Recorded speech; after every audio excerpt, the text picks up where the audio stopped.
Imagine yourself standing at the edge of the Sahara Desert as the sun sets behind the Great Pyramids of Giza. These monuments have stood here for over 4,000 years, watching empires rise and fall, witnessing stories so incredible they seem impossible. Yet they happened. They're real. And tonight, as you drift into sleep, I'm going to tell you every one of them. Welcome to Whispered Empires, where history becomes your bedtime story. I'm your guide through the corridors of time, and tonight, we're embarking on the most ambitious journey we've ever taken together. We're going to travel through 3,000 years of ancient Egyptian history, from the first pharaoh who united the land to the last queen who fought to save it. So pull your blankets close, dim the lights, and let me take you back to a time when gods walked among mortals and death was just the beginning of eternal life. Before we begin, let me tell you what makes tonight's journey special. This isn't just a story, it's the story. The story of how scattered villages along a river became the most powerful civilization on Earth. How farmers became kings, how kings became gods, and how gods, well, you'll see. Close your eyes if you'd like, or keep them open. Either way, let the Nile carry you back to where it all began, over 5,000 years ago. Long before anyone carved a single block of pyramid stone, long before the word pharaoh was ever spoken, there was the river. The Nile, that great winding serpent of life cutting through the desert.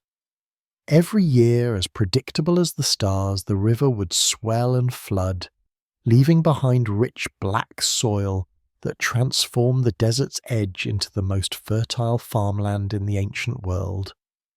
This gift of the Nile created Egypt, and Egypt would never forget it. Around 6,000 BCE, people began settling along this magical river. They were simple farmers at first, growing emmer, wheat and barley, raising cattle and goats. They built small villages of mud, brick and reed, and they buried their dead in simple graves with pottery and tools, just in case they might need them in whatever came next. Even then, even in these earliest days, Egyptians were thinking about eternity. By 4000 BCE, something remarkable was happening. These villages were growing into towns, and towns were competing for resources. Two distinct cultures emerged: Upper Egypt in the south, around places like Hierakonpolis and Nakada, and Lower Egypt in the north, in the delta where the Nile split into many fingers reaching toward the Mediterranean Sea. The southerners were fierce warriors who decorated their pottery with boats and scenes of battle.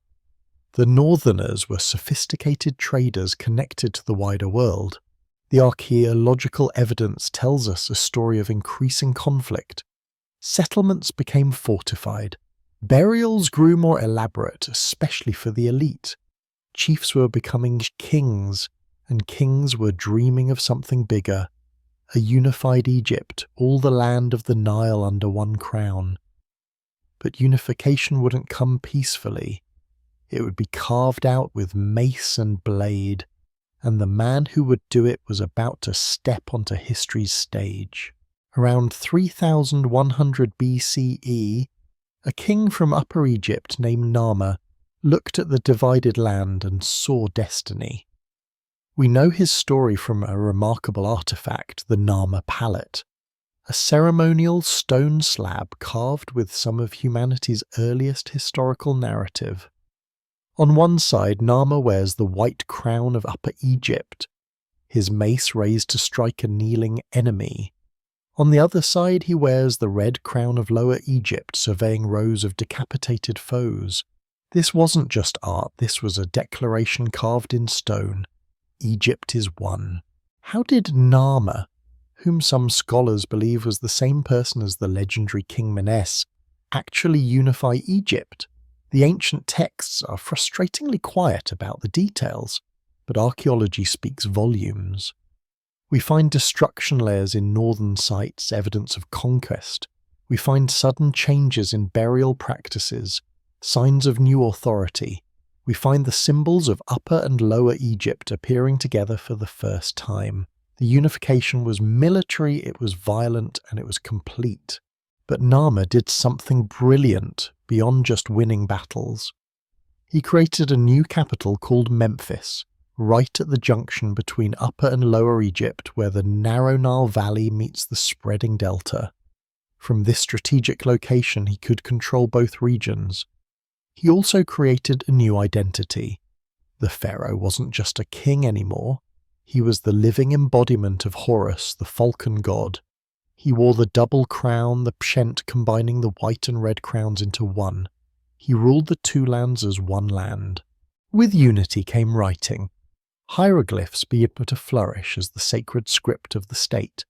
With unity came administration, officials to collect taxes, scribes to record everything, soldiers to protect borders. With unity came ambition. The early pharaohs of the first and second dynasties built elaborate tombs at Abydos and Saqqara, filled with goods for the afterlife and, disturbingly, retainers who were sacrificed to serve their masters in death. The foundation was laid. Egypt was ready to build something eternal. The Old Kingdom, spanning roughly from 2686 to 2181 BCE, was Egypt's first golden age. This was the age that built the pyramids, that created art so perfect it still takes our breath away, that developed a culture so distinctive it would endure for 3,000 years. It began with a king named Djoser and his brilliant architect, a man named Imhotep, who would become the only commoner in Egyptian history to be worshipped as a god. At Saqqara near Memphis, Imhotep designed something the world had never seen, a pyramid. Not the smooth-sided pyramids we imagine, but a step pyramid rising in 6 magnificent tiers toward the sky. It wasn't just a tomb, it was a stairway to heaven, a means by which the divine king could ascend to join the gods. Built entirely of stone, the first large-scale stone building in human history, it announced to the world that Egypt had arrived. But the step pyramid was just the beginning. Pharaoh Sneferu, first king of the 4th dynasty, became obsessed with perfecting the pyramid form. He built not 1, not 2, but 3 pyramids, experimenting with angles and construction techniques. You can still see his learning process at Dasha, where the bent pyramid changes angle halfway up. The builders got nervous about structural stability and adjusted their approach, but through trial and error, they were learning how to build the impossible. Then came Khufu. Around 2560 BCE, this pharaoh commissioned what would become one of the 7 wonders of the ancient world, the Great Pyramid of Giza. Let me help you understand the scale. This structure originally stood 481 feet tall, taller than a 45-story building. It contains approximately 2.3 million stone blocks, each weighing an average of 2.5 tons. It's aligned to the cardinal directions with stunning precision, accurate to within a fraction of a degree. For nearly 4,000 years, it was the tallest structure on Earth. How did they build it? This question has obsessed humanity for centuries. The truth is both simpler and more impressive than theories about aliens or lost technology. They used copper tools, wooden sledges, ropes, and vast amounts of organized human labor. Recent archaeological discoveries have revealed the workers' village near the pyramids. These weren't slaves, as movies suggest, but paid workers. They had bakeries, breweries, and even medical facilities. One skeleton shows a successful amputation and healing, suggesting sophisticated medical care. Khufu's son Khafra built the second pyramid at Giza, and he's also credited with creating the Great Sphinx, that enigmatic lion with a human face carved from a limestone outcrop. It gazes eastward toward the rising sun, eternal guardian of the necropolis. The third pyramid was built by Menkaure, smaller than its neighbours, but originally clad in precious granite. Together, the Giza complex wasn't just tombs, It was a city of the dead, with temples, causeways, and smaller pyramids for queens. But what was the point of these massive monuments? Yes, they were tombs, but they were so much more. The pyramids were resurrection machines, cosmic engines designed to transform the dead pharaoh into an eternal being. The shape itself was sacred. It resembled the Benben, the primordial mound that rose from the waters of chaos at creation. It represented the sun's rays descending to earth.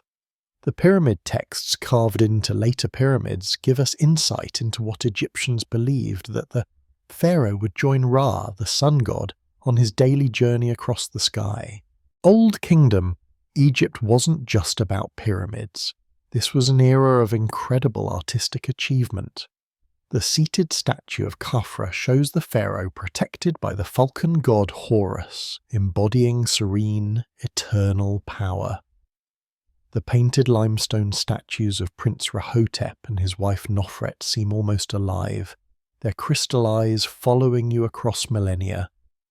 The wooden statue of Kaapa was so lifelike that workmen who discovered it nicknamed it Sheikh El Beled because it looked like their village chief.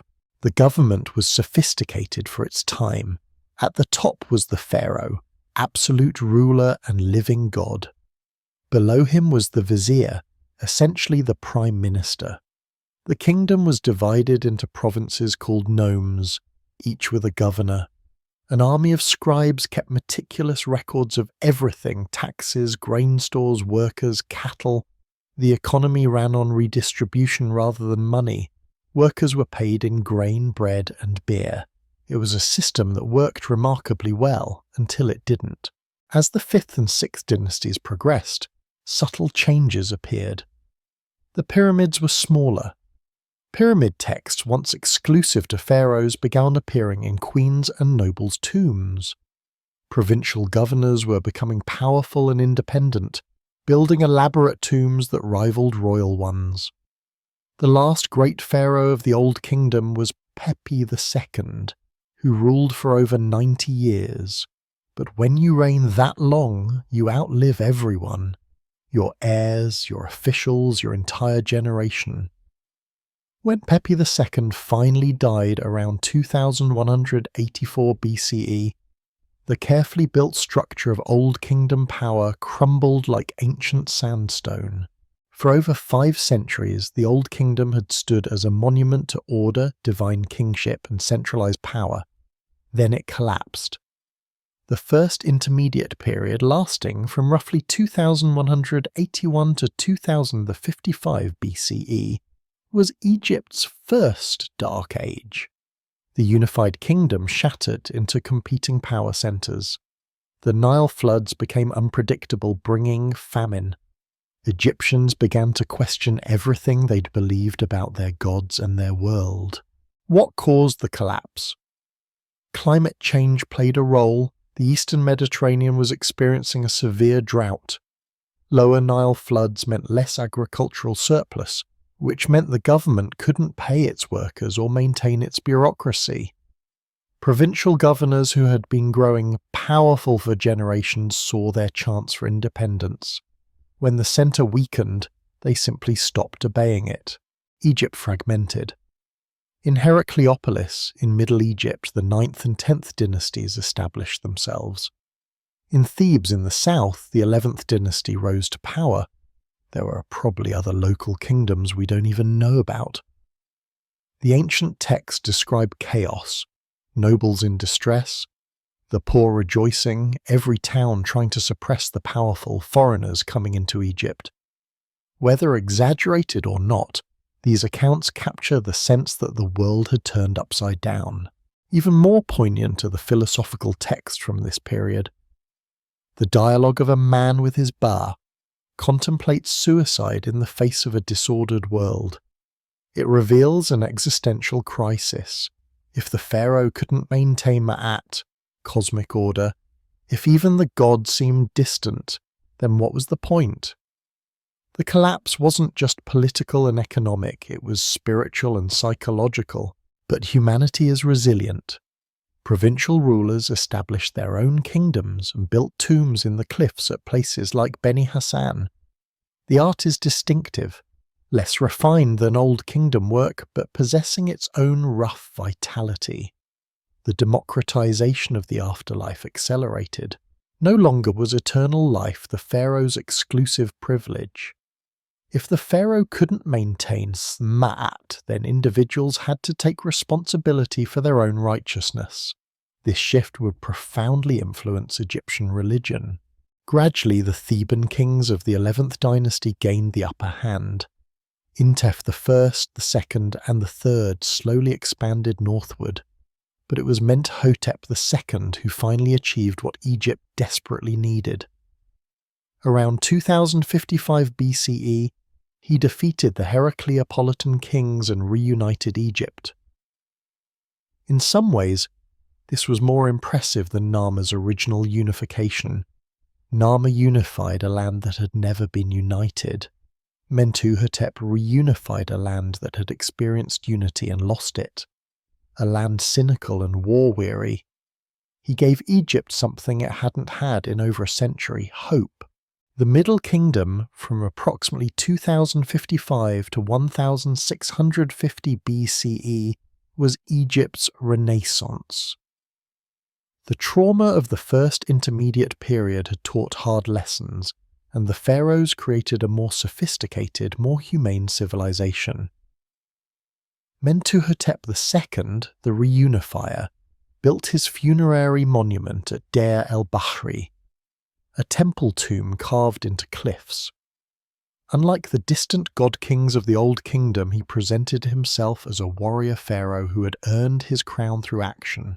The real architect of the Middle Kingdom was Amenemhat I, who founded the 12th dynasty around 1985 BCE. He was probably not of royal blood. He appears to have seized the throne, perhaps through a coup. This made him acutely aware of power's fragility. He moved the capital from Thebes to a new city called Ijtawi near Memphis, strategically located at the junction of Upper and Lower Egypt. This was practical but also symbolic. He was pharaoh of all Egypt, not just a Theban warlord. Amenemhat innovated brilliantly with succession. He made his son Senusret I co-ruler while still alive, ensuring smooth power transfer. This co-regency became standard practice. It was shrewd. By the time the old king died, the new king was already experienced and established. The instruction of Amenemhat, supposedly written for his son, reveals his pragmatism. Fill not thy heart with a brother, no, not a friend. When thou sleepest, guard thine own heart, for a man has no people in the day of evil. He was apparently assassinated despite these precautions, but his son successfully took power.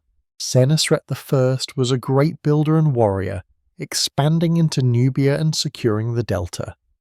But it was Senusret III, ruling from about 1870 to 1831 BCE, who became the greatest Middle Kingdom pharaoh. His portraits are striking. Where Old Kingdom pharaohs had serene, ageless faces, Senusret III's statues show a careworn man with heavy-lidded eyes and a serious expression. These weren't the faces of a distant god, but of a human ruler bearing kingship's weight. Senusret III reformed Egypt's government decisively. He broke the power of provincial governors who had caused such problems. Egypt was divided into 3 administrative regions, each overseen by a council reporting to the vizier. This centralization was thorough but not tyrannical. It created efficiency while preventing any provincial power base from challenging the throne. It was a system learned from bitter experience. Militarily, Senusret III was aggressive and successful. He launched multiple campaigns into Nubia, pushing Egypt's border to the Third Cataract and establishing massive fortresses. These fortresses, with walls over 30 feet high, were masterpieces of military architecture. At Semneh, he erected a boundary, Stela declaring, "Southern boundary made in year 8. in order to prevent that any Nubian should cross it by water or by land. He meant it. The Middle Kingdom saw remarkable literary development. This was Egypt's classical age, producing works that would be read for centuries. The tale of Sinuhe, about an Egyptian official who flees abroad before returning home, explores themes of exile, identity and belonging. The Eloquent Peasant, featuring a peasant delivering 9 increasingly elaborate speeches seeking justice, meditates on Ma'at and right governance. These weren't just stories, they were philosophy. Middle Kingdom. Egyptians developed a more personal relationship with their gods. Local deities became prominent. Osiris, god of the dead, grew in importance. Eternal life was no longer just for royalty. The cult of Osiris at Abydos became a pilgrimage site where Egyptians hoped to be buried or have a memorial, ensuring their connection to the resurrection god. Religion was democratizing, becoming more accessible and personal. The art of this period reflects both continuity and change. Sculpture was technically masterful. The portraits of Middle Kingdom pharaohs are psychologically complex. Jewelry reached new sophistication. Pectorals and crowns found in princesses' tombs at Dahshur and Lahun are goldsmithing marvels, featuring intricate cloisonné work with semi-precious stones. Egyptian craftsmanship was at its height. Amenemhat III, the last great 12th dynasty pharaoh, ruled nearly 50 years and presided over peak prosperity. He completed the Temple of Sobek at Crocodilopolis and was remembered as one of Egypt's greatest rulers. But after his death, the dynasty faded. The 13th dynasty saw rapid succession of kings, many ruling only a few years. The government weakened, though subtly at first. In the Eastern Delta, Asiatic people had been settling for generations, traders, workers, mercenaries. They assimilated and caused no trouble, but their numbers grew. The 14th dynasty in the Delta suggests Egypt was losing unity again. The process was gradual enough that contemporaries might not have realized they were living through dissolution. Then came the Hyksos, and everything changed. The Second Intermediate Period, from approximately 1650 to 1550 BCE, brought Egypt face to face with something rare in its history: foreign domination. The Hyksos, whose name comes from Egyptian Hekau-Kasut meaning rulers of foreign lands, were Semitic people from the Levant who gradually infiltrated the Delta and eventually declared themselves pharaohs of Egypt. Later Egyptian texts written after the Hyksos were expelled painted them as barbaric invaders who conquered through superior military technology, specifically horse-drawn chariots and composite bows. Reality was more complex. The Hyksos didn't invade in a catastrophic conquest. They accumulated power over generations, eventually establishing the 15th dynasty from their capital at Avaris. Archaeological evidence shows gradual transition, Canaanite pottery increasing, Syrian architecture appearing, burial practices changing. The Hyksos adopted Egyptian culture in many ways. They used Egyptian royal titles, wrote their names in hieroglyphs, and worshipped Egyptian gods, though they particularly favoured Seth, god of chaos and foreign lands. They were foreign, yes, but they tried to rule as Egyptian pharaohs. What gave them their edge was indeed military technology. Light, fast chariots perfect for mobile warfare, composite bows with greater range and power, bronze weaponry and scale armour. Egypt didn't fall entirely to the Hyksos. They ruled the Delta and Middle Egypt, but southern Egypt remained independent under the 17th dynasty of Theban kings. These Theban rulers paid tribute but maintained independence and harboured dreams of reunification. There was also a Nubian kingdom at Kerma controlling the gold-rich south. Egypt, the great power, was squeezed between foreigners north and south. The Theban kings kept alive the dream of reunification. They bided their time building forces, waiting for opportunity, That opportunity came with Sekenenra Tau II. Legend says the Hyksos king Apophis complained that hippopotamuses in Thebes, 500 miles away, were so noisy they kept him awake. An obvious pretext for conflict. Whether true or not, Sekenenra went to war. His mummy, discovered in the 19th century, tells a violent story. Multiple wounds from battle axes and daggers. He died in combat, possibly in a battle that went badly wrong. But Sekenenra's war continued through his sons. Kamosa launched aggressive campaigns, pushing north and raiding Hyksos territory. A stela at Karnak records his anger. "I should like to know what serves this strength of mine, when a chieftain is in Avaris, and another in Kush, and I sit united with an Asiatic and a Nubian, each man in possession of his slice of Egypt." He pushed the war forward, but died before completing it. The task fell to his younger brother Ahmose I, who had become one of Egypt's most important pharaohs. Ahmose continued the war with determination. The siege of Avaris was long and difficult, but he was patient. He cut off the Hyksos from allies, surrounded their capital, and eventually took it by assault. The Hyksos were driven from Egypt, pursued into southern Canaan, and finally defeated at Sharon after a 3-year siege. The expulsion was complete, but its effects were profound. Egyptians learned that isolation was no longer possible, that borders must be actively defended, that military strength was essential. They also learned new technologies from their enemies.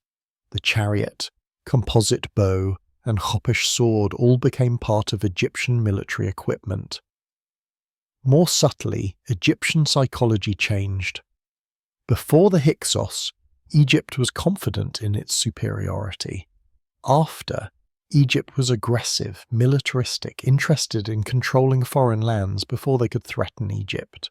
Amse also reconquered Nubia, defeating the Kerma kingdom and re-establishing control over the gold-rich south. Egypt was reunited, stronger than before, and ready to enter its most glorious age.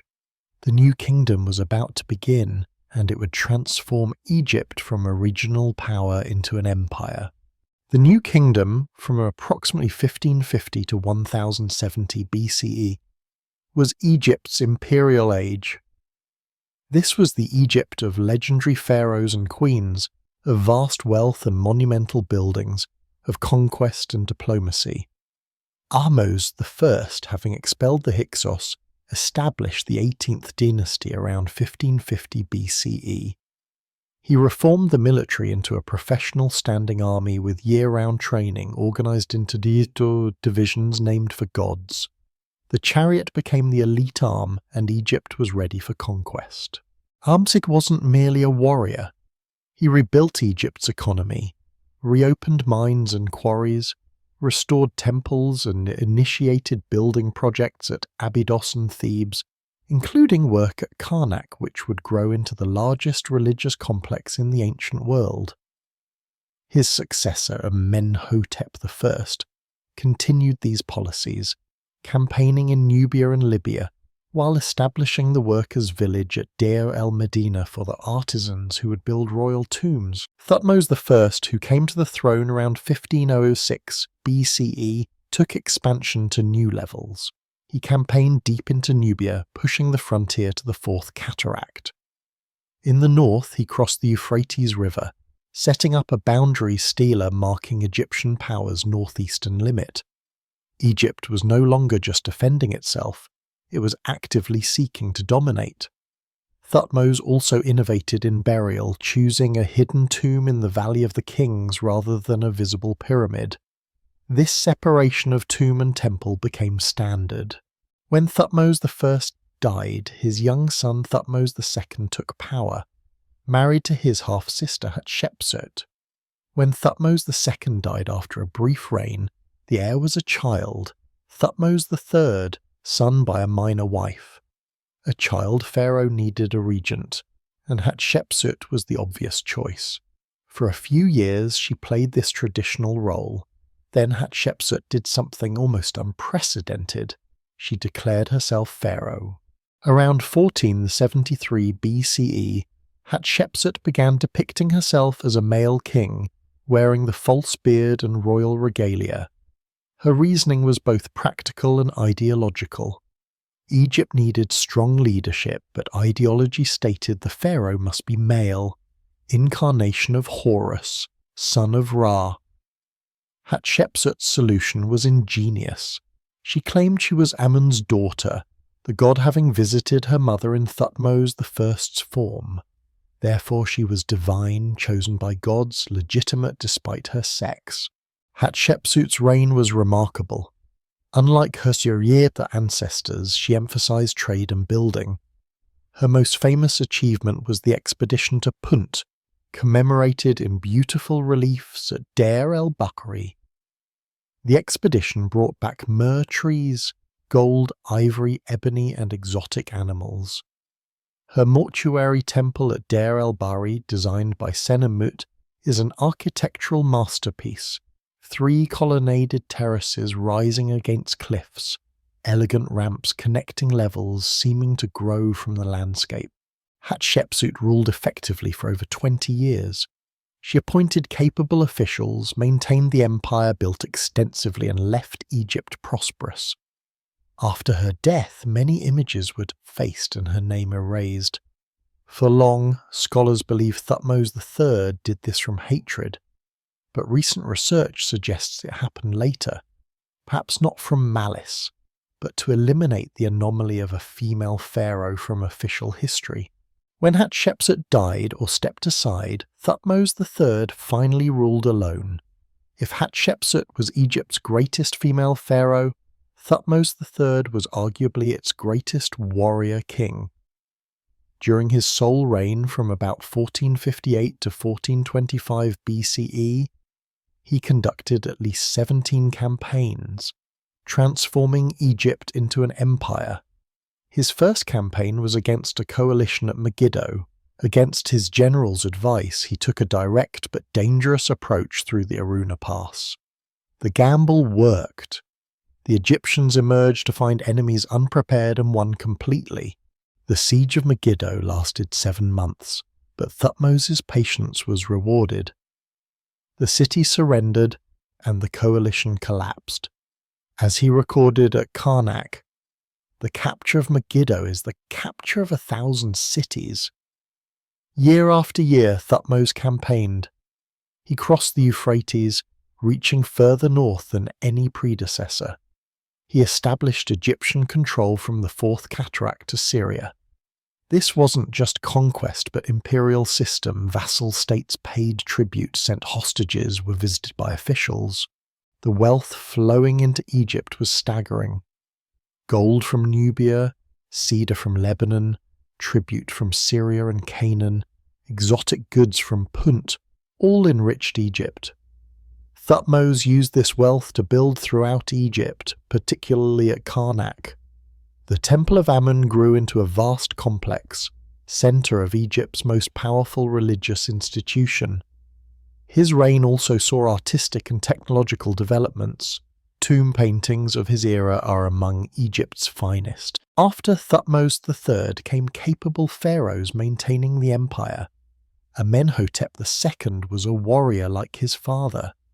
Thutmose IV recorded a dream where the Sphinx promised him the throne if he cleared away encroaching sand. He did, placing a stela between its paws.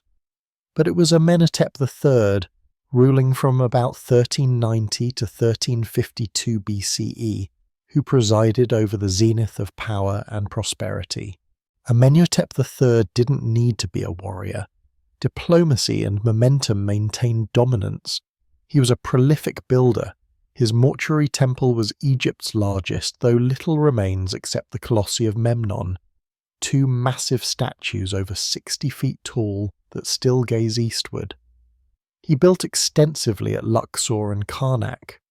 He corresponded with other great powers, Babylonia, Assyria, Mitanni, as equals, negotiating marriages, exchanging gifts, discussing affairs of state. Amenhotep III married a commoner named Tie, who wielded considerable influence. Their eldest son inherited an empire at its height, wealthy beyond measure, but this prince would become the most controversial pharaoh in history. The king who tried to overturn millennia of religion and tradition. His name would be Akhenaten, and his reign would shake Egypt to its foundations. Few pharaohs have fascinated modern audiences like Akhenaten, the heretic king who attempted to overturn Egypt's religious system.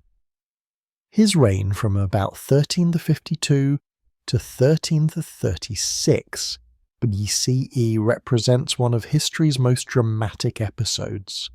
Akhenaten began as Amenhotep IV, ruling conventionally from Thebes. But something changed in the young pharaoh's mind, perhaps influenced by theological currents, perhaps driven by mystical experiences, or perhaps motivated to break the Amun priesthood's power. He became devoted to one god, the Aten, the sun disk. The Aten wasn't new, it had been a minor aspect of Ra, but Amenhotep IV elevated it to supremacy, then went further. He declared the Aten wasn't just supreme, but the only god. Other gods were false or non-existent. This was unprecedented, not just henotheism, but something approaching monotheism. In his 5th year, he changed his name to Akhenaten, meaning effective spirit of the Aten. He was rejecting his identity as Amun's devotee and declaring himself the Aten's servant alone. But Akhenaten went even further. He decided to leave Thebes and build a completely new capital dedicated solely to the Aten. He chose a virgin site in Middle Egypt, a natural bay and cliffs on the Nile's east bank, and declared, "It belongs to my father, the Aten." The new city would be Akhetaten, horizon of the Aten known today as Amarna. Construction was astonishingly rapid. Within years, a complete city arose. Palaces, temples, administrative buildings, workshops, residential neighborhoods. The great temple of the Aten was unlike traditional temples. Instead of dark enclosed spaces leading to inner sanctuaries, it was open to sky, filled with offering tables presenting food and flowers to the sun. The Aten didn't dwell in hidden shrines but was visible to all, the sun disk shining from above. It was revolutionary architecture for a revolutionary religion. Amarna art was equally revolutionary. Akhenaten's portraits showed him with an elongated face, full lips, long neck, narrow shoulders, pronounced belly, wide hips, and thin legs. Whether this represented real physical condition or deliberate artistic choice, emphasizing uniqueness is debated. What's certain is all Amarna art followed this style. Even Nefertiti and their daughters were shown with elongated skulls and androgynous features. The famous bust of Nefertiti, now in Berlin, is one of Egypt's most iconic images. It shows regal beauty, gracefully long neck, serene powerful face, distinctive flat-topped crown, perfectly balanced. Nefertiti was more than Akhenaten's wife. She seems to have been co-regent, equal in power. In reliefs, she and Akhenaten worship together, with the Aten's rays ending in hands offering angst to the royal couple. The religion Akhenaten promoted focused entirely on the royal family's relationship with the Aten. Akhenaten was the Aten's son and prophet, the only one truly understanding the god. All worship flowed through him. People didn't worship the Aten directly, but through Akhenaten. This gave the pharaoh even more centrality than in traditional religion. The great hymn to the Aten, possibly composed by Akhenaten, praises the Aten as creator and sustainer. When you rise in the eastern horizon, you fill every land with your beauty. All people have their food, everyone has their lifetime measured. But Akhenaten's revolution had a dark side. He wasn't content promoting the Aten. He actively persecuted other gods, particularly Amun. Temples were closed, estates confiscated, priests dismissed. Most shockingly, Amun's name was erased wherever it appeared, even in his father's cartouches. This violated Ma'at, attacked cosmic order itself. Even the plural gods was erased from inscriptions. The priesthoods, whose power was destroyed, surely opposed him silently. The common people, whose local cults were suppressed, must have been confused and resentful. While Akhenaten focused on religious revolution, the empire began crumbling. The Amarna letters, clay tablets in Akkadian, contain correspondence with vassals desperately pleading for help against revolts and attacks. Again and again they begged for troops, gold, support. Responses were often inadequate. Egypt, distracted by upheaval at home, was losing its grip. The Hittites absorbed Mitanni and encroached on Syria. Akhenaten seemed uninterested or unable to respond. Akhenaten's family life was complex. With Nefertiti he had 6 daughters but no sons. Around year 12, Nefertiti disappears. Did she die? Fall from favour? Some believe she became co-regent under another name, but this remains controversial. A secondary wife, Kia, may have been mother of Tutankhaten, the boy who would become Tutankhamun. Akhenaten may have married at least one daughter, attempting to produce a male heir, unusual but not unprecedented. Around year 17, Akhenaten died. The circumstances are mysterious. Natural death, assassination, plague. We don't know. What we know is his revolution died with him. Within years, the court abandoned Akhenaten, returning to Thebes. Amarna was left to decay in the desert, never reoccupied, which ironically means its ruins provided archaeologists with one of the best preserved snapshots of Egyptian life. Akhenaten was briefly succeeded by Smenkhkare, possibly Nefertiti under another name, who ruled briefly before disappearing. Then came a boy of about 9, ruling as Tutankhaten, living image of the Aten. But this child king's reign would mark the revolution's end and tradition's return. He would change his name to Tutankhamun, living image of Amun, signalling the old god's restoration. The boy king would die young, buried in a small tomb forgotten by history for 3 millennia. But in death, he would achieve immortality that Akhenaten, for all his ambition, never attained. When the child who had become Tutankhamun took the throne around 1336 BCE, Egypt was in crisis. The Aten cult had disrupted everything. The empire was weakening. Traditional power structures were shattered. The boy king, likely no more than 9, wasn't ruling alone. Behind the throne were powerful men.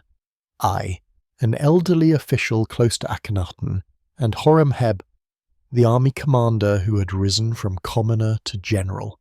The young pharaoh's name was originally Tutankhaten, honouring the Aten, but within years he changed it to Tutankhamun, explicitly rejecting Akhenaten's god and embracing Amun.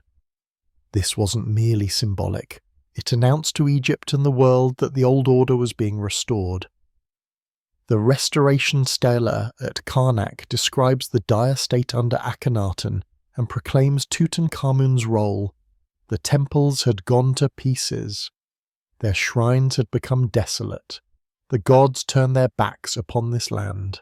Tutankhamun restored the temples, reopened shrines, reinstated priesthoods, and returned confiscated estates.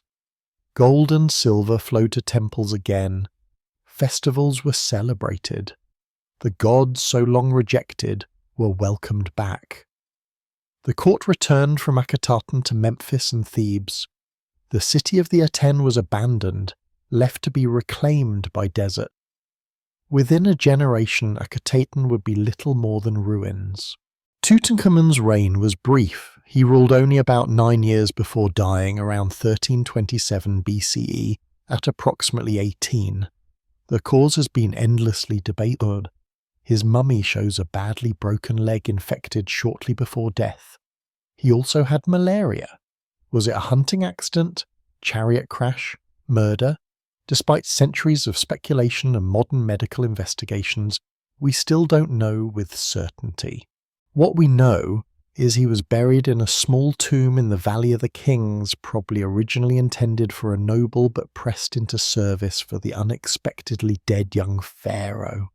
The burial was hasty, paint was still wet when the tomb was sealed, and many grave goods were repurposed from earlier burials. But in death, Tutankhamun would achieve the immortality every pharaoh sought. Because his tomb was small and inconspicuous, because he died young, because later pharaohs tried erasing the Amarna period, his tomb was overlooked by ancient robbers. In 1922, after years searching, Howard Carter discovered a step in the Valley of the Kings. When he peered into the tomb by candlelight, Lord Carnarvon anxiously asked, "Can you see anything?" Carter replied with words echoing through archaeology, "Yes, wonderful things." The tomb, though robbed twice shortly after burial, was substantially intact, the only royal tomb from ancient Egypt found in such condition.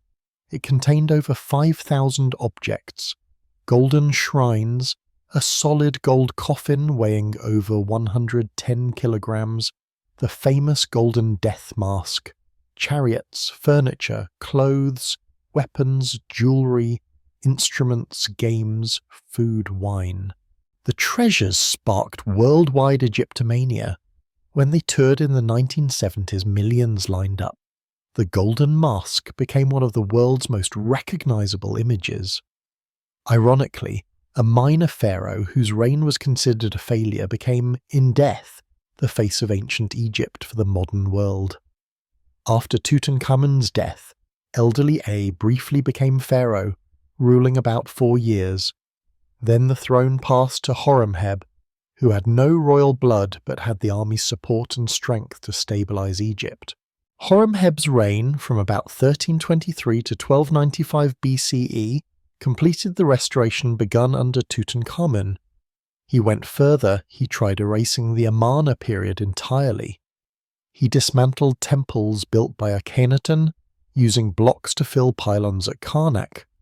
He removed Akhenaten, Smenkhkare, Tutankhamun, and A from king lists, declaring the 18th dynasty passed directly from Amenhotep III to himself. The heretic period was to be forgotten. Horemheb reformed government, rooting out corruption. When he died without heir, he designated his vizier Paramessu as successor. Paramessu would become Ramses I, founding the 19th dynasty, and setting the stage for Egypt's last great imperial age under his grandson, Ramses II. The 19th dynasty, beginning around 1295 BCE with Ramses I, would become the Ramesside period. But it was Ramses II, ruling from about 1279 to 1213 BCE, who would dominate this era, a pharaoh of such longevity and building activity that his monuments still dominate Egypt's landscape. Ramses I ruled less than 2 years. His son Seti I was the real architect of the dynasty's power, a warrior pharaoh in Thutmose III's mould, campaigning vigorously to restore control over territories lost during Amarna. Seti fought Libyans, campaigned in Canaan and Syria, confronted the Hittites. His campaigns were commemorated in beautiful reliefs at Karnak and Abydos. Seti was also a great builder. His temple at Abydos is one of Egypt's most beautiful, built of fine limestone with exquisite raised reliefs. Its most famous feature is the Abydos king list, showing Seti and his son offering to 76 royal predecessors, though notably omitting Hatshepsut, Akhenaten and other Amarna rulers. When Seti died in 1279 BCE, his son was already an experienced co-regent and military commander. Ramses II, probably mid-20s, inherited a powerful, wealthy kingdom and would rule 66 years, one of history's longest reigns.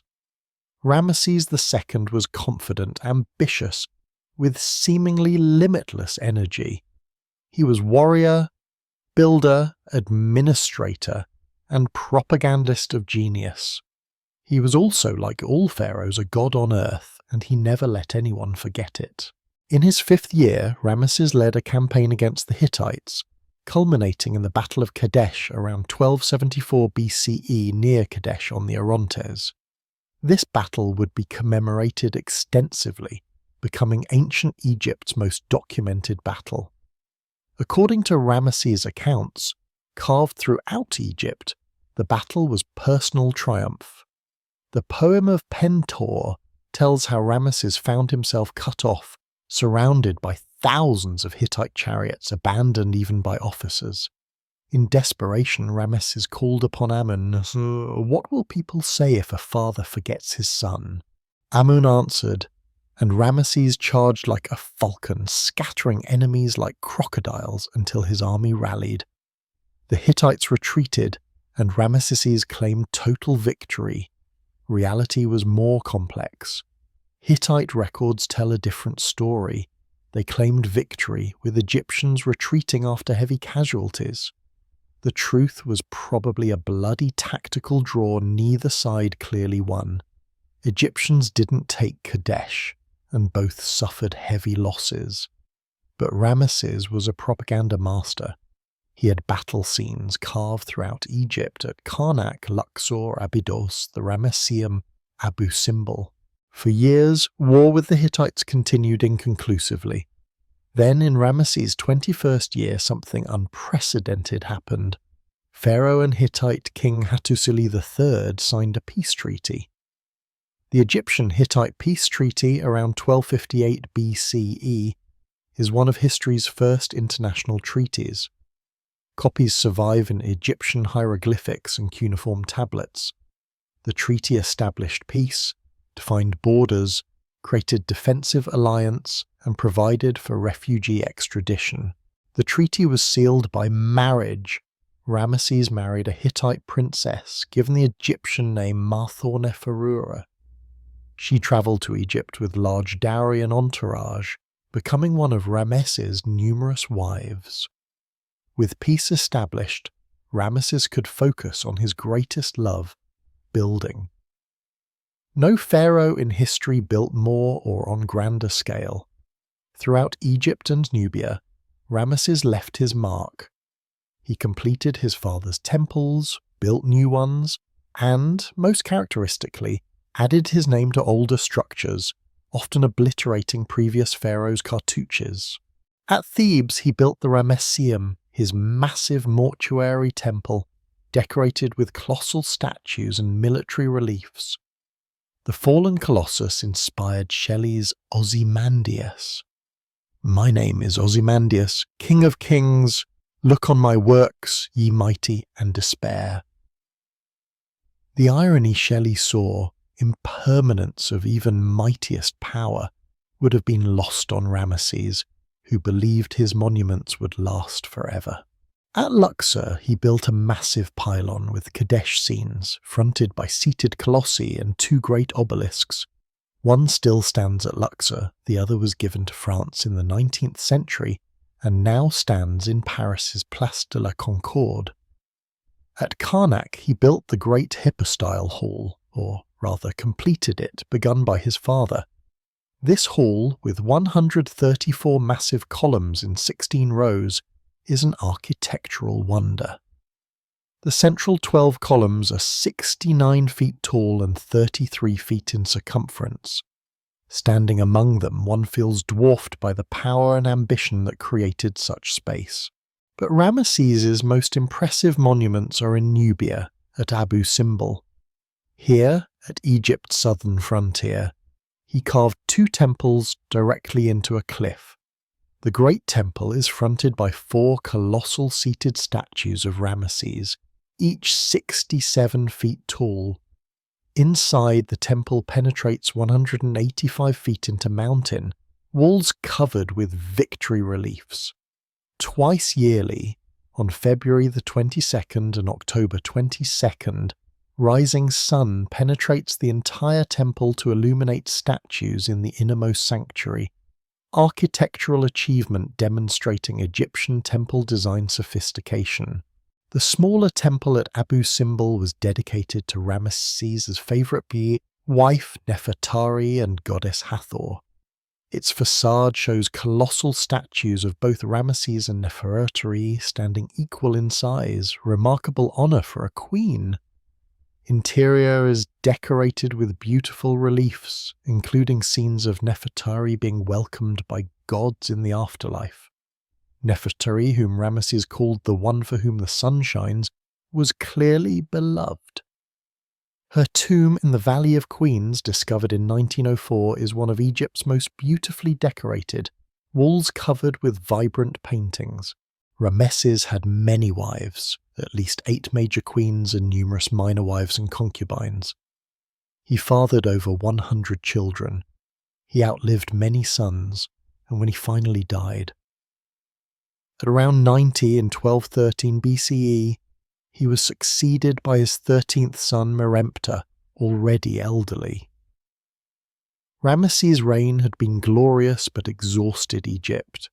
Building projects consumed enormous resources.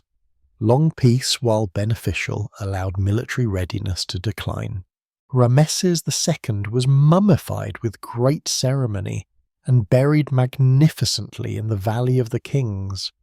His mummy, rediscovered in a cache in the 19th century, shows the great pharaoh's face. He died bald, with hooked nose and strong jaw, body bent with age but showing robust warrior build. Meremptah, pharaoh in his 60s, faced challenges his father postponed. Most serious was invasion. Around 1208 BCE, a coalition of Libyan tribes and sea peoples invaded the delta. Meremptah met them in battle and defeated them. Victory was commemorated in the Merneptah Stela, containing the first mention of Israel in any text outside the Bible. After Meremptah's death around 1203 BCE, the 19th dynasty entered instability. Several pharaohs ruled briefly, there were succession disputes, and a Syrian named Bey wielded considerable power. The dynasty ended in confusion, and with it the great age of Ramesside power. The 20th dynasty, beginning with Setnakhteh around 1190 BCE, restored order, but Egypt was entering long, slow decline. The empire would be lost, foreign invaders more frequent and successful, and the Bronze Age world was about to collapse into what historians call the Bronze Age collapse. The 20th dynasty, particularly under Ramesses III, ruling approximately 1186 to 1155 BCE, would be Egypt's last gasp of imperial glory. Ramesses III modelled himself after Ramesses II, taking his name and trying to emulate accomplishments, but he faced threats his namesake never encountered. Around 1177 BCE, Egypt faced its greatest crisis since the Hyksos. A wave of invaders known as the Sea People swept across the eastern Mediterranean, destroying kingdoms and cities. The Hittite Empire, Egypt's old enemy and later ally, collapsed completely. Ugarit, a wealthy trading city in Syria, was destroyed and never rebuilt. Cyprus was devastated. Mycenaean Greece collapsed into Dark Age. The Levantine coast was in chaos. The Sea Peoples, a confederation with names recorded as Peliset, Cheka, Shekelesh, Denyen and Weshesh, weren't a single unified force but rather a migration, probably displaced by upheavals in the Aegean and Anatolia. Some came by sea, others by land, many with families and possessions, suggesting they were refugees as much as invaders. Ramesses III met them in a series of battles, both on land and at sea. The sea battle, fought in the Nile mouths, was commemorated in reliefs at Medinet Habu, Ramesses III's mortuary temple. These reliefs show Egyptian ships grappling with enemy vessels, archers shooting from decks, and the pharaoh standing on shore directing battle. Ramses III won, and Egypt was saved from the Hittites' fate. But it was a near thing, and the effort exhausted the kingdom. Egypt's empire in Syria and Canaan was lost, never to be fully recovered. Some sea peoples, particularly the Pelasgi, known better as Philistines, settled on the Levantine coast where they became Palestine's namesakes. Egypt also faced repeated invasions by Libyan tribes. Ramesses III defeated them several times, but the Libyans kept coming, and increasingly they settled in the delta. Over time, Egyptian and Libyan populations mixed, and Libyan chiefs became important players. Internally, Egypt experienced serious problems. The economy was strained, prices were rising, government was becoming inefficient and corrupt. In year 29 of Ramesses III's reign, something unprecedented happened. Workers at Deir el-Medina went on strike. Their rations hadn't been delivered, and they couldn't feed families. They walked off and staged a sit-in at a nearby mortuary temple, refusing to work until paid. "We are hungry," their complaints state. Eventually they received some overdue rations, but the incident revealed state weakness. Worse came. In year 32, Ramesses III faced conspiracy. Members of his harem, led by minor wife Tiye, plotted to assassinate the pharaoh and place her son on the throne. The plot involved magic, wax figures and spells, as well as murder. Conspirators were caught and brought to trial. Trial documents survive, written in coded language. Many conspirators were executed or forced to commit suicide. Whether the assassination succeeded is debated. Ramesses III died shortly after. Recent CT scans of his mummy revealed his throat had been cut, severing trachea and major blood vessels, fatal wound consistent with assassination. Ramesses III was succeeded by a series of pharaohs, all named Ramesses, ruling increasingly shorter reigns. Ramesses IV through Ramesses XI, spanning 1155 to 1077 BCE, presided over decline. The economy deteriorated. Tomb robbery became epidemic. Even royal tombs were looted, sometimes with officials' connivance. The tomb robbery papyri record robbers' trials. Testimonies, often extracted through beatings, describe how robbers tunneled into tombs, stripped mummies of gold, melted precious artifacts. Power was fragmenting.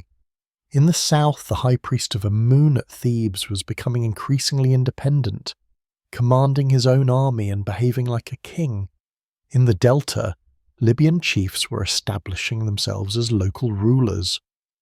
During Ramesses XI's reign, General Herihor actually declared himself high priest of Amun and pharaoh simultaneously, creating dual kingship with Ramesses XI.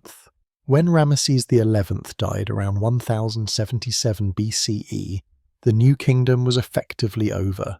The 20th dynasty ended and Egypt split. In the north, a new dynasty, the 21st, ruled from Tanis in the delta. In the south, high priests of Amun ruled Thebes as a theocracy. Egypt was divided again, and though technically the Tanite pharaohs were recognized as supreme, in practice Egypt had two governments. The late period had begun, a long twilight during which Egypt would never again achieve new kingdom power and glory, but would endure, adapt and survive for another 1,000 years. The third intermediate period, spanning approximately 1069 to 664 BCE, was an age of division, foreign rule and decline, yet also surprising resilience and cultural continuity. Egypt didn't fall into complete chaos, but neither was it the united, powerful kingdom of the New Kingdom. The 21st dynasty ruled from Tanis, while high priests of Amun controlled Thebes. The two powers maintained generally cordial relations, often intermarrying, but Egypt was effectively two separate states. The Tanite kings built their capital at Tanis, adorning it with monuments taken from Pi Ramesses. They constructed elaborate tombs within city walls, filling them with treasures. When Pierre Montet discovered these tombs in 1939 to 1940, he found golden masks, silver coffins, and jewellery rivaling Tutankhamun's, but because discovery coincided with World War II, it never received the same attention. Meanwhile, in the Western Delta, Libyan chiefs who had settled over previous generations were growing in power. By mid-10th century BCE, one Libyan chief, Shoshenq I, had manoeuvred himself onto the throne, founding the 22nd dynasty around 945 BCE. Shoshenq I reunited Egypt, at least nominally, and even launched a campaign into Palestine, plundering Jerusalem during Rehoboam's reign. This campaign is mentioned in the Bible, 1 Kings 14:25-26, and commemorated at Karnak. For a brief moment it seemed Egypt might be returning to power, but the reunification was superficial. Libyan pharaohs couldn't fully control the country. The Amun priesthood remained powerful. Local rulers became increasingly independent. By the 8th century BCE, Egypt had fragmented into numerous small kingdoms. At one point, supposedly 4 different lines claimed to be pharaoh simultaneously. Into this divided Egypt came a new power, Nubia. For centuries, Egypt had dominated Nubia, extracting gold and resources, but during Egypt's decline, Nubia developed its own powerful kingdom centered at Napata. The Nubian kings adopted Egyptian culture, worshipped Egyptian gods, particularly Amun, and saw themselves as true inheritors of Egyptian civilization. Around 747 BCE, Nubian king Piye decided to intervene in Egypt, apparently motivated by a religious devotion to Amun. He marched north with his army, conquering Egypt city by city.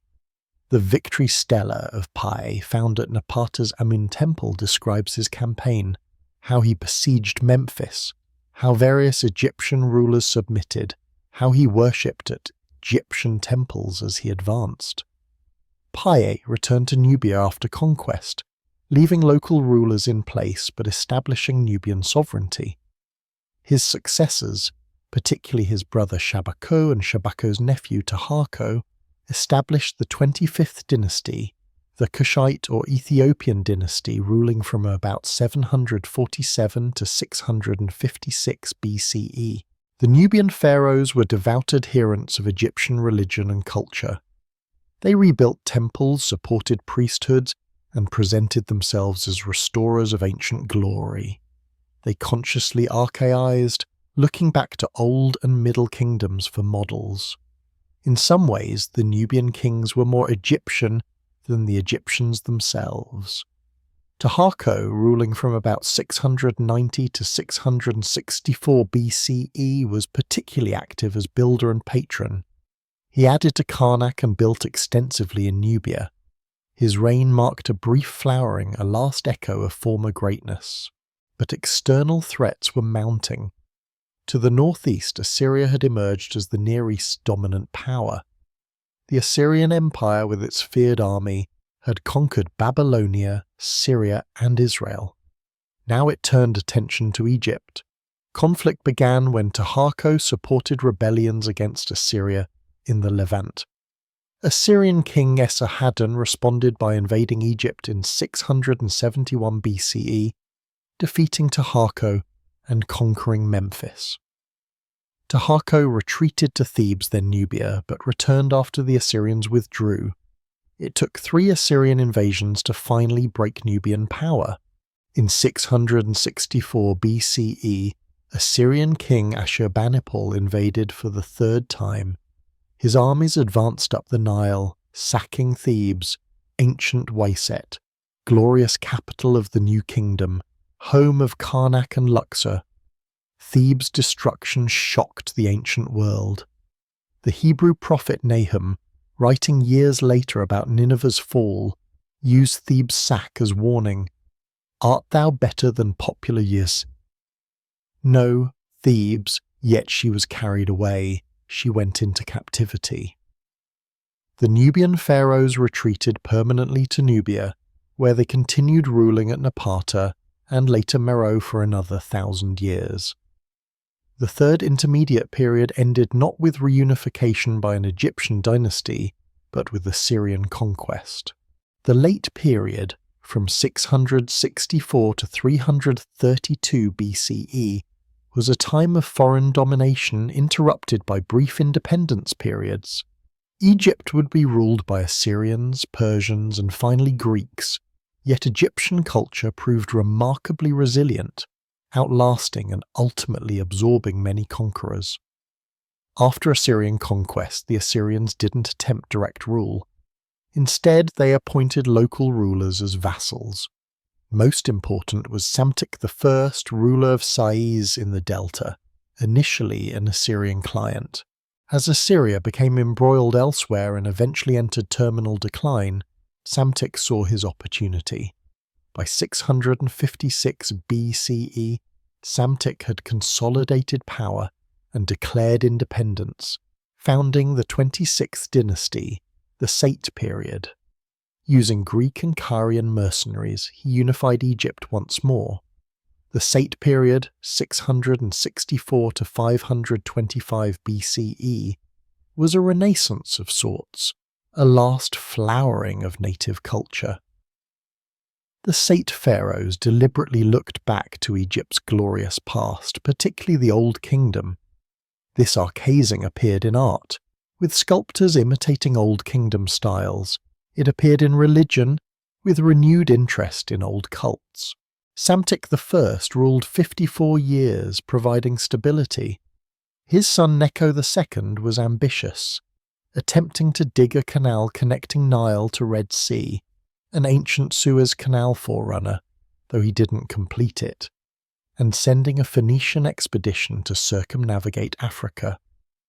According to Herodotus, these sailors succeeded, though modern scholars debate this. Egypt under the Sate dynasty was increasingly connected to the Greek world. Pharaohs employed Greek mercenaries, Greek traders settled, and Naucratis in the Delta became a Greek trading colony. But Sate independence was precarious, threatened by rising power to the east, Persia. The Persian Empire established by Cyrus the Great had conquered Media, Lydia, and Babylonia, creating the largest empire yet. In 525 BCE, Persian king Cambyses II invaded Egypt. The last Sate pharaoh, Psamtik III, met the Persian army at Pelusium in the Delta. The battle was disastrous. Egyptians were crushed and Cambyses captured Memphis. Psamtik was taken prisoner and eventually executed. Egypt became a Persian satrapy. The first Persian rule period, 525 to 404 BCE, the 27th dynasty, was generally resented. Persian kings styled themselves as pharaohs and respected some traditions, but they were foreigners, and Egypt chafed. Herodotus, visiting during this period, recorded Egyptian claims that Cambyses desecrated religion and committed atrocities, though some stories may be anti-Persian propaganda. In 404 BCE, taking advantage of Persian weakness, Egypt revolted successfully. For 60 years, native dynasties, the 28th, 29th and 30th, ruled independently. These dynasties were short-lived and troubled by conflict, but they were Egyptian, and that mattered. The last native dynasty, the 30th, under pharaohs like Nectanebo I and Nectanebo II, was particularly active in building. Many temples today owe their current structures to the 30th dynasty construction. Philae, Edfu, Dendera all benefited. But Persian power revived. In 343 BCE, Persian king Artaxerxes III invaded Egypt with overwhelming force. Nectanebo II, Egypt's last native pharaoh, fled to Nubia. Egypt fell under Persian rule again, and this second Persian period, 343 to 332 BCE, was harsher. The Persians, facing constant rebellions, ruled more directly and less tactfully. This Persian rule lasted only 11 years. In 332 BCE, a young Macedonian king named Alexander arrived at Egypt's borders, not as conqueror but as liberator. At least that's how Egyptians chose to see him. Alexander III of Macedon, whom history would call Alexander the Great, had defeated Persian King Darius III and now claimed all Persian territories, including Egypt. The Persian satrap surrendered without fight. Alexander entered Memphis in triumph and was crowned pharaoh according to traditional rites. He visited the oracle of Amun at Siwa Oasis in the western desert, where priests declared him Amun's son, legitimizing his rule in Egyptian terms. Alexander founded a new city on the Mediterranean coast, Alexandria, which would become one of the ancient world's greatest cities. But he stayed in Egypt only 6 months, before departing to continue conquering Persia. He would never return. He died in Babylon in 323 BCE at age 32, having conquered an empire from Greece to India. With Alexander's death, his empire fractured. His generals, the Diadochi successors, fought over the pieces.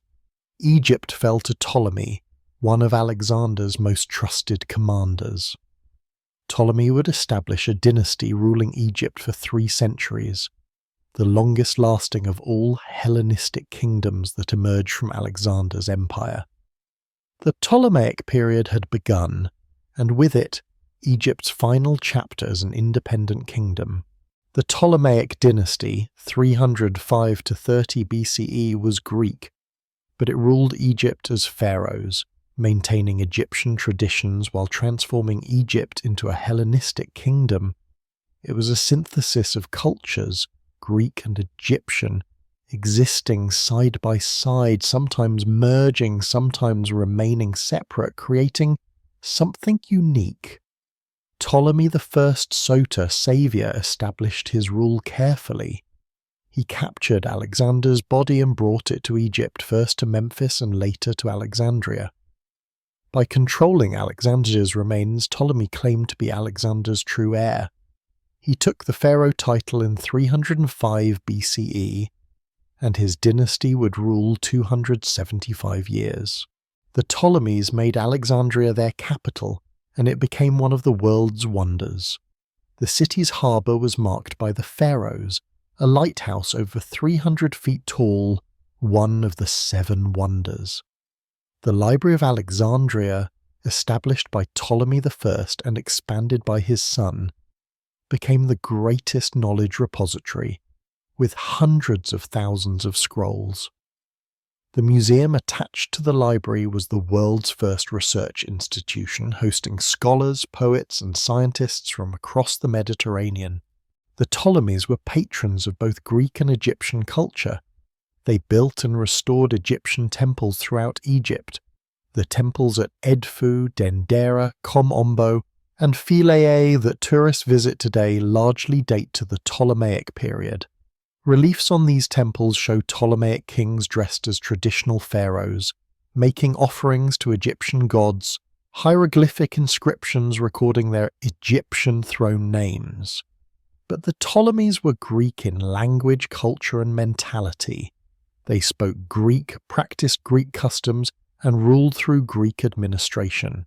The Ptolemies adopted the Egyptian royal practice of brother-sister marriage to keep power within the family.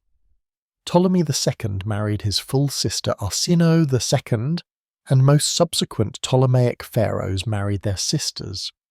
This practice, shocking to Greeks and Romans, was justified by Egyptian tradition.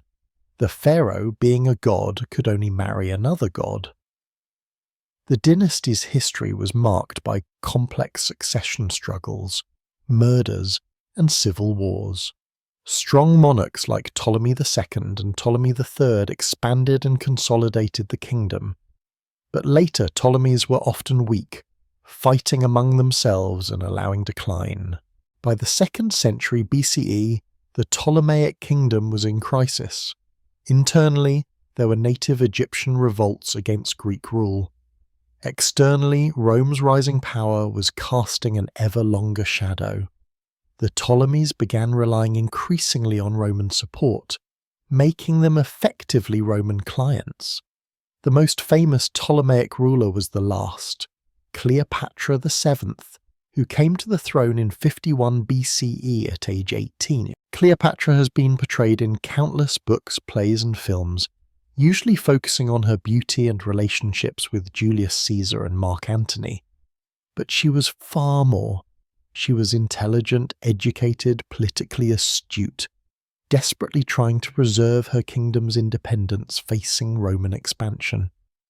Cleopatra was the first Ptolemaic ruler in 3 centuries to bother learning Egyptian, which tells us something about her political intelligence. She presented herself as Isis reincarnated and participated in Egyptian ceremonies. When Julius Caesar arrived in Egypt in 48 BCE pursuing his rival Pompey, he found Egypt in civil war between Cleopatra and her younger brother, her husband Ptolemy XIII. Cleopatra famously had herself smuggled into Caesar's presence rolled in a carpet. She charmed the powerful Roman, and Caesar backed her claim. Cleopatra and Caesar became lovers, and she bore him a son, Caesarion, Ptolemy XV, whom she claimed was Caesar's heir. When Caesar was assassinated in 44 BCE, Cleopatra's position became precarious. Rome was plunged into civil war. Mark Antony, ruling Rome's eastern territories, summoned Cleopatra to Tarsus in 41 BCE. Cleopatra arrived in spectacular fashion, sailing up the river in a golden barge with purple sails dressed as Aphrodite. Plutarch describes the scene. She came sailing up the river Cydnus in a barge with gilded stern and outspread sails of purple, while oars of silver beat time to music. Antony and Cleopatra became lovers and political allies. Their relationship was partly genuine affection and partly political calculation.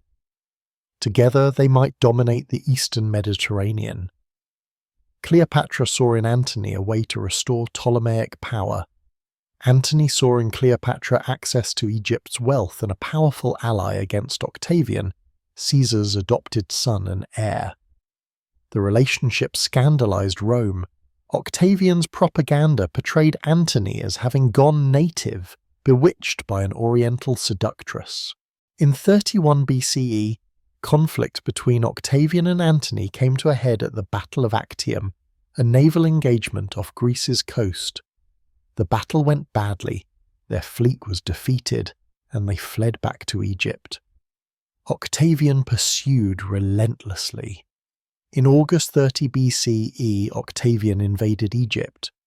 Antony's remaining forces deserted him, and when false news reached him that Cleopatra was dead, he fell on his sword. Cleopatra was captured by Octavian. According to tradition, she took her own life by allowing an asp Egyptian cobra to bite her, though the exact means is debated. She was 39. With Cleopatra's death on August 12, 30 BCE, the Ptolemaic dynasty ended. Caesarion, her son by Julius Caesar, was hunted down and killed on Octavian's orders.